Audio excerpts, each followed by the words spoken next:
Saludos cordiales. El día de hoy vamos a aprender dentro de toda la metodología del aprendizaje cooperativo a trabajar dentro del aula con el famoso jigsaw o rompecabezas.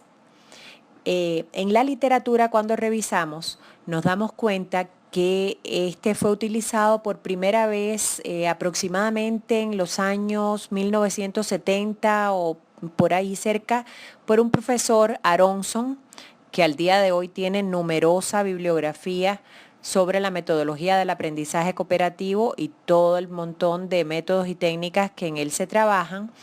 Y este señor se le ocurre hacer el jigsaw como respuesta a problemas raciales que surgieron dentro del aula donde él impartía clases con estudiantes de diferentes procedencias raciales. Habían blancos, habían hispanos, habían afroamericanos, y el problema era que estos estudiantes tenían o existía una fuerte competencia entre ellos. Entonces a él se le ocurrió hacer grupos pequeños heterogéneos con este tipo de estudiantes donde mezclara razas, etnias y géneros para tratar de resolver esta situación de competencia.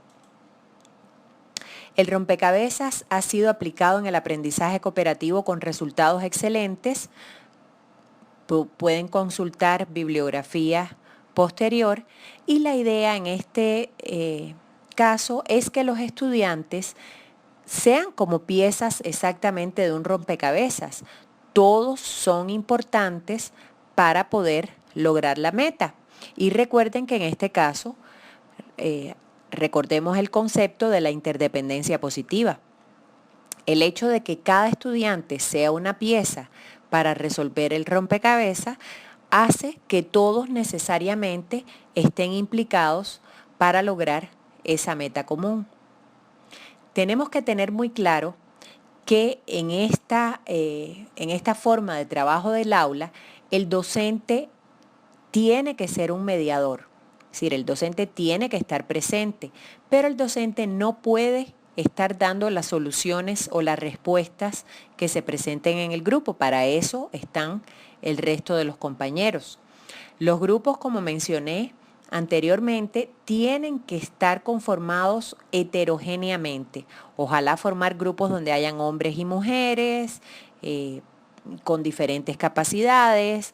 Si estamos trabajando a nivel de posgrado, pues ojalá buscar docentes que estén involucrados en diferentes trabajos para enriquecer más el grupo. Dentro de este grupo que ya conformamos, el equipo tiene que especializarse en algo específico. Entonces, acá en la diapositiva pueden leer, cada equipo puede especializarse en un apartado diferente porque podemos dentro de un grupo tener varios equipos. Pero dentro de este grupo especializado que formamos, cada integrante va a tener un tema específico.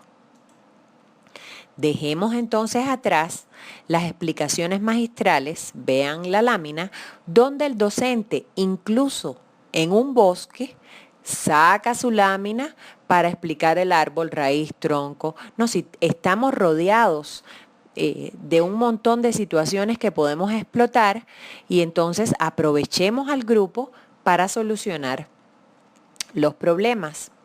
Dentro de esta forma de trabajo en el aula, no podemos permitir que exista un estudiante dominante que controle al grupo o estudiantes que se queden rezagados. Todos tienen que participar en igual forma para adaptarse a esta forma de trabajar. Acá entonces vamos a explicar paso a paso qué necesitamos conocer para trabajar con el rompecabezas. Primeramente dividimos el aula en grupos de máximo 6 personas. Yo recomiendo incluso que pueden ser 4 personas, un ideal. Nombrar un portavoz del grupo, porque al final esta persona va a tener que dar un reporte al resto de los grupos.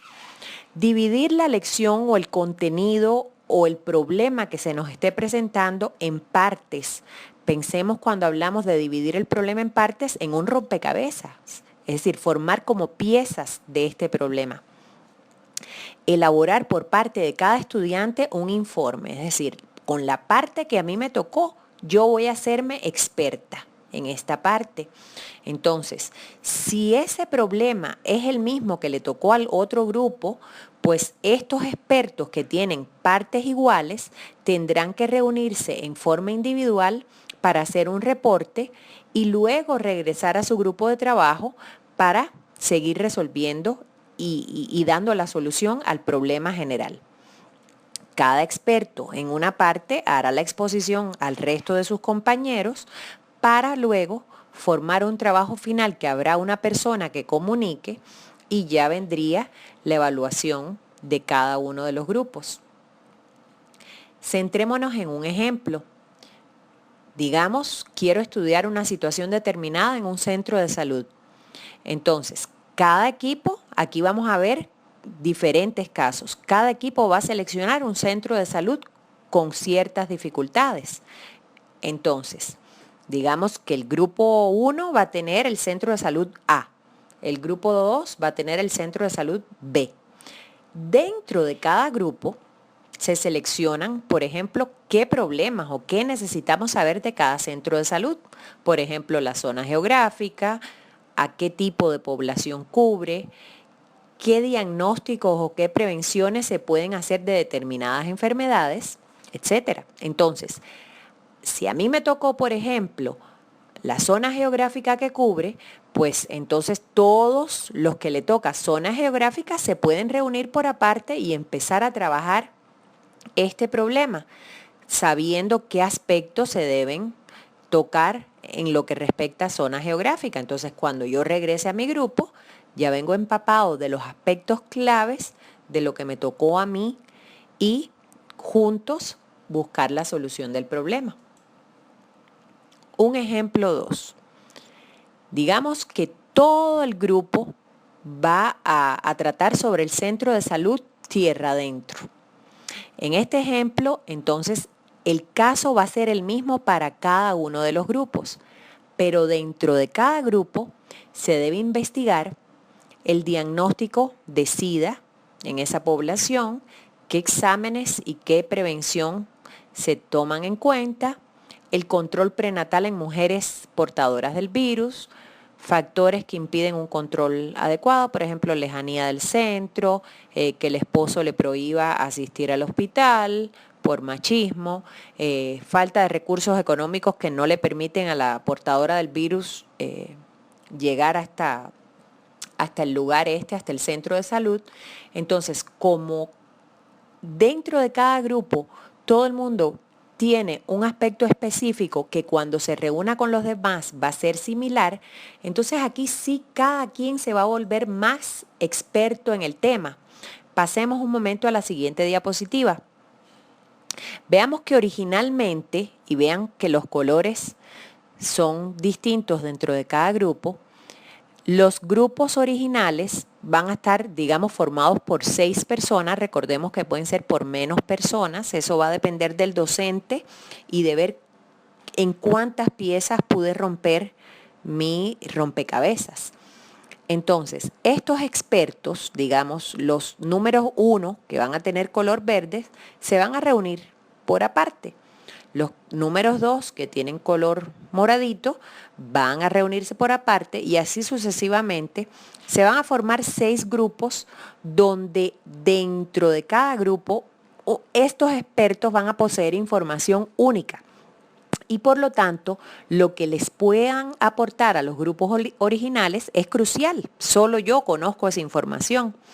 Entonces, esta búsqueda de información para hacerme experta puede tomar una lección, puede tomar una semana, puede ser dentro del aula, puede ser que tenga que investigar en internet o entrevistar a otras personas, etc. Ya me hice experta, entonces regreso al grupo original. Y en este grupo original, entonces doy mis conclusiones y podemos nombrar un portavoz para que pueda dirigir la discusión ya grupal. Espero que con esto les haya quedado claro la forma de trabajar la técnica Jigsaw. Muchas gracias.